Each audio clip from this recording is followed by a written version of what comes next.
Hello everyone, welcome back to little explorers. आज के session में हम डिस्कस करेंगे एनसीईआरटी क्लास 7th हिंदी बसंत भाग 2 चैप्टर नंबर 9 चिड़िया की बच्ची के प्रश्नों के उत्तर। इस पाठ के जो लेखक है उनका नाम है जैनेंद्र कुमार। तो सभी बच्चों से रिक्वेस्ट है कि आप पहले इस चैप्टर को एक बार रीड करें, उसके बाद क्वेश्चन आंसर के लिए इस वीडियो को अंत तक देखें। प्रश्न नंबर 1, किन बातों से ज्ञात होता है कि माधवदास का जीवन संपन्नता से भरा था और किन बातों से ज्ञात होता है कि वह सुखी नहीं था? उत्तर है आपका, माधवदास ने अपनी संगमरमर की नई कोठी बनवाई थी। उसके सामने बहुत सुहावना बगीचा भी लगवाया था। उसको कला से बहुत प्रेम था, धन की कमी नहीं थी और कोई व्यसन छू नहीं गया था। व्यसन का अर्थ बीमारी।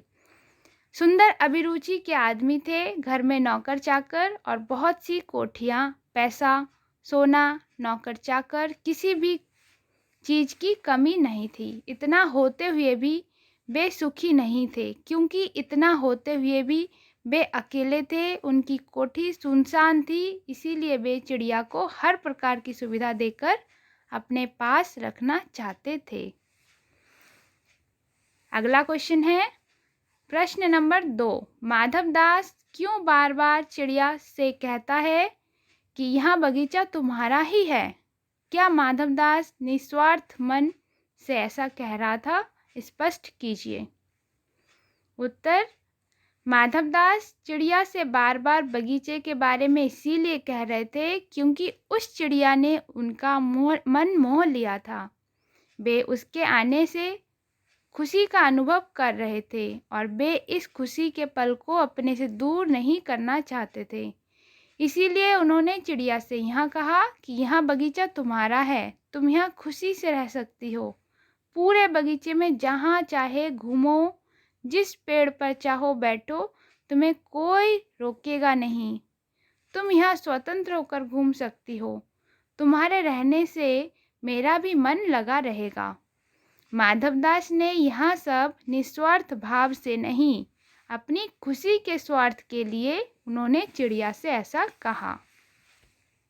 अगला प्रश्न है आपका प्रश्न नंबर 3, माधवदास के बार बार समझाने पर भी चिड़िया सोने के पिंजड़े और सुख सुविधाओं को कोई महत्व नहीं दे रही थी।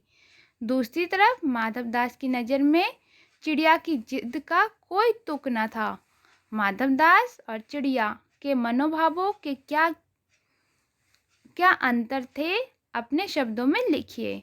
उत्तर है आपका, माधवदास के बार बार समझाने पर भी चिड़िया सोने के पिंजड़े और सुख सुविधाओं को कोई महत्व नहीं दे रही थी, क्योंकि वह इस संसार में केवल अपनी माँ को जानती थी और उसकी गोद के आगे उसके लिए दुनिया की हर चीज़ बेकार थी।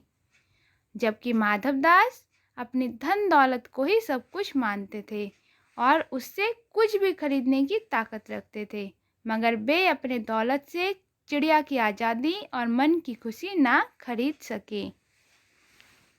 अगला प्रश्न है प्रश्न नंबर 4, कहानी के अंत में नन्ही चिड़िया को सेठ के नौकर के पंजे से भाग निकलने की बात पढ़कर तुम्हें कैसा लगा?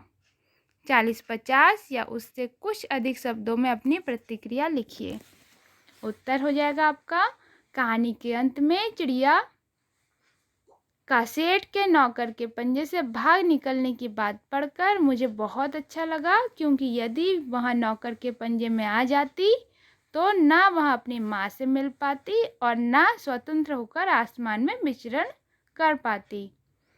उसकी आज़ादी छिन जाती और चिड़िया उसी घुटन में जीने को मजबूर हो जाती। अगला क्वेश्चन है आपका प्रश्न नंबर 5, माँ मेरी बाट देखती होगी। नन्ही चिड़िया बार बार इसी बात को कहती है। आप अपने अनुभव के आधार पर बताइए कि हमारी ज़िंदगी में माँ का क्या महत्व है। उत्तर हो जाएगा, माँ के जैसा इस दुनिया में और कोई नहीं हो सकता। वह जीवन के हर मोड़ पर हमारी ढाल बनकर रहती है और उसकी गोद में ऐसा लगता है मानो संसार की सबसे बड़ी खुशी मिल गई हो। वह हर मुसीबत को अपने ऊपर झेलने की ताकत रखती है, पर अपने बच्चों पर कोई मुसीबत नहीं आने देती। प्रश्न नंबर 6, इस कहानी का कोई और शीर्षक देना हो तो आप क्या देंगे और क्यों?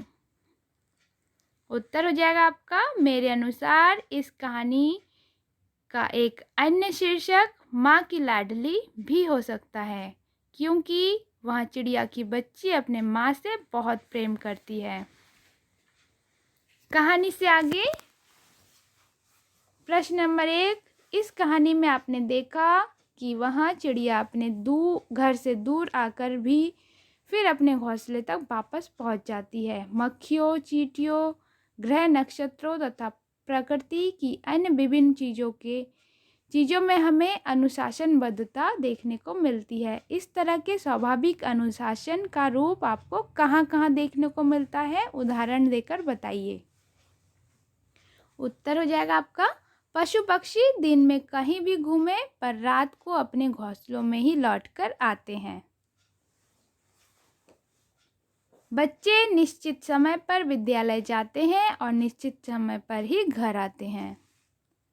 अगला हो जाएगा आपका, मंदिरों के द्वार प्रातः निश्चित समय पर ही खुलते हैं। प्रश्न नंबर 2, सोच कर लिखिए कि यदि सारी सुविधाएं देकर एक कमरे में आपको सारे दिन बंद रहने को कहा जाए तो आप क्या स्वीकार करेंगे? आपको अधिक प्रिय क्या होगा, स्वाधीनता या प्रलोभन वाली प्रधानता? ऐसा क्यों कहा जाता है कि पराधीन व्यक्ति को सपने में भी सुख नहीं मिल पाता? नीचे दिए गए कारणों को पढ़ें और अपने विचार व्यक्त करें। उत्तर हो जाएगा आपका, क्योंकि किसी को पराधीन बनाने की इच्छा रखने वाला व्यक्ति स्वयं दुखी होता है, वह किसी को सुखी नहीं कर सकता। किसी को पराधीन बनाने वाला व्यक्ति हमेशा ही दुखी रहता है। इसका कारण यह है कि वह उस व्यक्ति से ज़्यादा काम करवाना चाहता है और अंदर से उसे डर भी रहता है कहीं वह व्यक्ति उसे कोई नुकसान ना पहुंचा दे। ख नंबर, क्योंकि पराधीन व्यक्ति सुख के सपने देखना ही नहीं चाहता। इसका आंसर हो जाएगा आपका, पराधीन व्यक्ति दूसरे पर आश्रित होता है, वह उसी के अनुसार कार्य करता है, उसको कुछ भी करने का आज़ादी नहीं होता, इसीलिए वह सपने में भी सुख नहीं देखना चाहता। अगला है आपका, क्योंकि पराधीन व्यक्ति को सुख के सपने देखने का भी अवसर नहीं मिलता।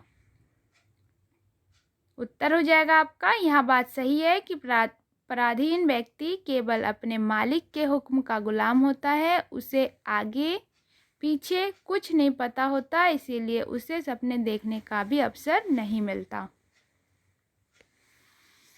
ये एक सीरीज चल रहा है जो कक्षा 7 बसंत भाग 2 के चैप्टर 1 से लेकर चैप्टर 9 तक के कंप्लीट हो चुके हैं। आगे की जो चैप्टर है उनका वीडियो आपको आने वाले टाइम में प्राप्त हो जाएगा। Thank you for watching. Do like, share and subscribe for upcoming videos. Do subscribe, stay connected. Thank you so much.